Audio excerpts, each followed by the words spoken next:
G'day brothers, hope this video finds you well. It's midnight and I'm driving down a country road in Tasman, thinking about the most valuable thing that we have in our lives. Some of you might be going, well, that's my children, or that's my wife, or that's my home. But of course, there's something even more valuable than that, and without it, you don't have all those other things. And that is time. You being here, you being alive, your life. And your life will run out. And it's a funny thing that, because so many of us think that dying is what happens to other people, and it's never going to happen to us, or we don't even contemplate it happening to us. But of course, every day something like 150 to 160,000 people die in the world. It doesn't sound like a lot when you consider how many people's in the world, but I checked it out today just out of interest, and it's around about 1.8 people, nearly 2 people die every second. So that works out at, roughly about 150 to 160,000 people every 24 hours. And those people could be children, could be some teenager on his bike, going to school full of dreams, aspirations, suddenly gets hit by a bus. Could be an elderly man who's had his time, could be a baby, could be anybody. And I wouldn't wish that on anybody, but it's a reality that comes, and it's going to come to you as it's going to come to me. I could be dead tomorrow, you could be dead tomorrow. So time is a commodity that's the most precious thing that we have. The funny thing about time is, when you're really having a bad time, you're really depressed or really down, or life's just going really bad, time slows right down. It seems to just take like a year just to go through a day. Yet when you're having fun and things are going great and your health is good and you're in either a good relationship or you're excited about your project you're working on or whatever it is, time just flies, and suddenly 10 years has gone by and it doesn't seem like even 10 months. Just bang, it's gone.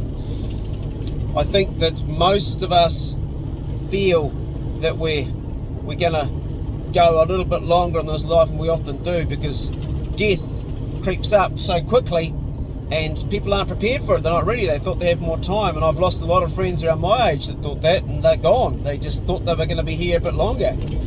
It's not like you can plan for it. You don't say, oh, look, I'm gonna check out in 10 years from now. You just don't get to choose when you fall off the perch. So based on that, it makes sense that the time that we've got left, that we treat it with intelligence, care, appreciative about it, and we don't mess things up. We don't mess up each day. We tell the truth. We're honest with ourselves most and foremost. Okay, a few white lies here and there, maybe to not hurt other people, but being honest to yourself is really important. And that every day we don't mess up our day. We do things that make it worthwhile. We plan it with a bit of forethought. Set our alarm clock, get up in the morning, and make that day an awesome day, because it might be our last day. So many people don't. They worry about the small stuff, sweat the small stuff. What's the point in 100 years from now? No one's going to know. No one cares. In fact, no one really cares now about much. So the limited amount of time you've got wants to be spent wisely.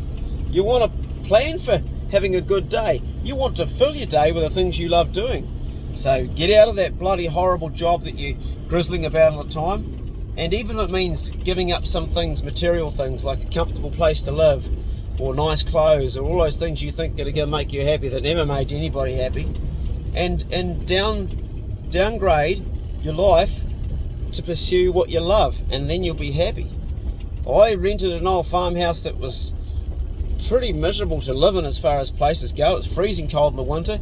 It was a home to the rats and the mice, and we couldn't get rid of them because of all the stuff growing around it. But they were a happy 14 years when I was living there with the kids. We didn't have much. We cooked on a cheap $50 gas cooker, but I raised my kids in that old farmhouse and I rented it, and whilst it wasn't flash, they were good times, really good times, some of the best times of my life. Another good time of my life was when I was 15 years of age, living under the Motueka Bridge, and didn't have much. I caught fish, I trapped ducks illegally, I robbed a bit of fruit, and I don't condone that, out of a orchards, and also the odd rabbit got snared there too, and the odd hare, and I did okay, but I was living outdoors with nothing. Good memories. You don't need money to be happy. What you need is a peaceful mind and a passion, and to be doing what it is that you really love to do. That's the trick to life, and to be happy. Anyway, just wanted to go through this just roughly with you and say, remember that we're not here forever, and it's a good thing to be mindful about, because the day will come when you're not. So make it your mission to make this time while you're here now a wonderful time. Do the things that you love to do. If someone said to you, look, you've only, say your doctor says to you, hey, listen, you've only got a couple of years with this cancer, mate, that's at the very most, could be sooner. What are you going to do with that last 2 years? What are you going to do with that last 2 years? Let me paint a story for you before I go. Just imagine this. You see these survival videos, YouTube, and I laugh at them because they're all rubbish. I survived 24 days without food, or 24 hours without food, how I survived. And there's a video, a guy I like to watch actually, he's really cool, it's called Youngbloods, and he goes on all these fishing places in Australia. He's a really neat guy, and he's got tattoos, and he's good looking, and he gets millions of views, and he's always got surviving without food. And here he's got this boat and all his gear to just go and get it. And survival that's not survival, that's going camping, that's actually having fun. Survival is when you plunge into a situation. So you imagine this. Imagine you're flying in a small aircraft somewhere, just in the middle of, I don't know, going through the Southern Alps in New Zealand would be a good example. And suddenly the plane goes down, and everybody in the plane, it's only a small plane, it's got, say, 6 passengers, and it goes flying down, and everybody's killed except you. And you're in this plane, and you look down, and your femur's broken, and the bone's poking out through your jeans. And then you look at this arm, and you can see that it's snapped off there, and there's a bone poking out there. You tourniquet that up as quickly as you can to stop the bleeding. Actually, you probably do your femur first, because it only takes 40 seconds to bleed out there. Let's say the bone's broken, but it didn't break your femoral artery. So that one's just broken, but you're not bleeding out. But you tourniquet that one, stop the blood, and it's freezing outside. You've got your cell phone on you. You go 111 to get emergency services, and there's nobody there. No service. And there's a mountain. And you're pretty sure if you can get to the top of that mountain, you can get service, because you know next over where is the next town, and they'll pick it up. So you get out of the wreck, and you drag yourself with one leg and one good arm, and you start going to the top of that mountain. But after a while, you become exhausted. You become absolutely stuffed. But you know that you're going to die of hypothermia by the time night comes if you don't get to the top of that mountain and a helicopter doesn't come and rescue you. So you've got this long, arduous journey to this mountain. You're dragging yourself up by one leg and one arm, and you've got pain, and all that time you just want to get to the top to make that phone call. And finally, when you just can't go any further and you're just exhausted, you look ahead, and there's still another 200 meters to go, and you just can't go any further. And you dig really deep inside yourself. You just dig right down deep through all the pain, and the hypothermia is starting to set in. You go further, and you just drag yourself, and you're just dehydrated and so much pain. But you get to the top of that mountain, and you pull out your cell phone. 111. Emergency services. What's your emergency? Yes. And you say, I'm at latitude, blah, blah, blah, longitude, blah, blah, blah. I'm by this mountain here, and you give a few references, and the plane's gone down, and everybody's dead, and I'm seriously injured. I need attention straight away. And they have a helicopter straight away coming. It's going to be there. And the weather's good enough, you're going to get picked up, and you're waiting there after the phone call, and the lady says they're on their way, and you wait for 2 hours, and you hold on to a life longer, and then you hear the helicopter come.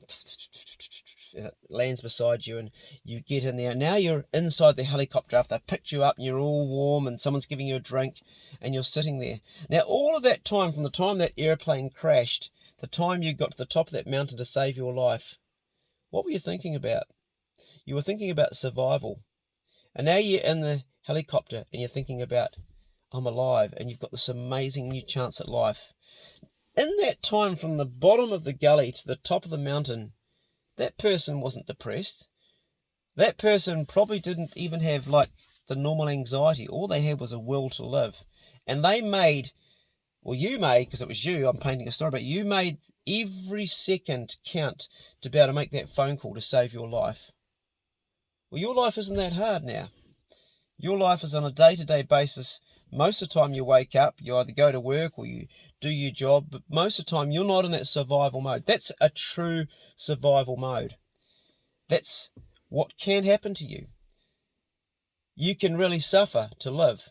And it could be that, or it could be something as much as, I don't know, a fight with cancer, or a fight with mental illness, or a fight with diabetes, or anything. It could be the same thing to get that phone to live. So while you're not in that state right now, your time is all you have. And one day you might have that battle and you might not get to the top of that mountain. You may not pick up that phone or get that connection, and you may die like that. That can happen. People die much worse. You could die much worse. I got a friend right now that's dying much worse than that. He says his pain's on a 10 every day. So while you're not in that state of mind, just think about the things you love to do and embrace those and do those, and don't waste your time messing with your own head, creating things that aren't real problems. Wait till you have a real problem, like a battle with cancer. A battle with cancer. That's a battle. That's a battle I know all about. And I also know about hypothermia because I've had that, and that's another story for another day. Some of you might know my story about that one on the mountain. All I had was my cell phone. I was looking at my daughter's picture the whole time, and I was using that as a torch to get to the bottom and make light. And it was looking at her that kept me going through hypothermia. I've been there. And these little brushes with almost death give you a real appreciation for every day. So if you're not having such a good time inside this bit of jelly between your ears right now, then have a think about that and go towards what it is that you really love. And don't make excuses. Oh, I've got to do this job because I've got to pay the rent.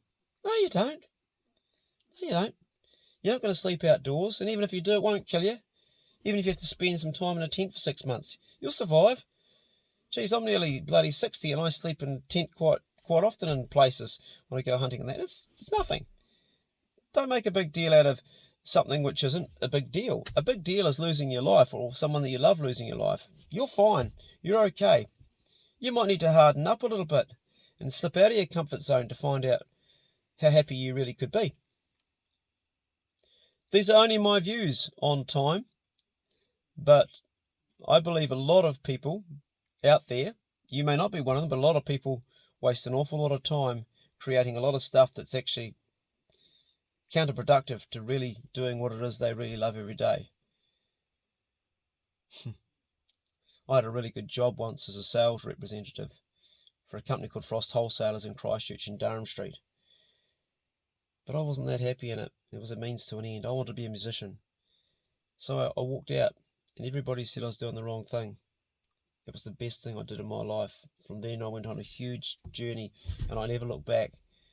Follow your heart, follow your passion, and make the most of every bit of time that you have. Because one day, the day will come where the sun comes out, but you don't wake up to see it. Time. Check on your brothers around you that they're spending good quality time doing the things they love, but check on yourself that you are too. Thanks for hearing us out. This is the Bro Check Club, and I'm Clay. Go steady. See ya.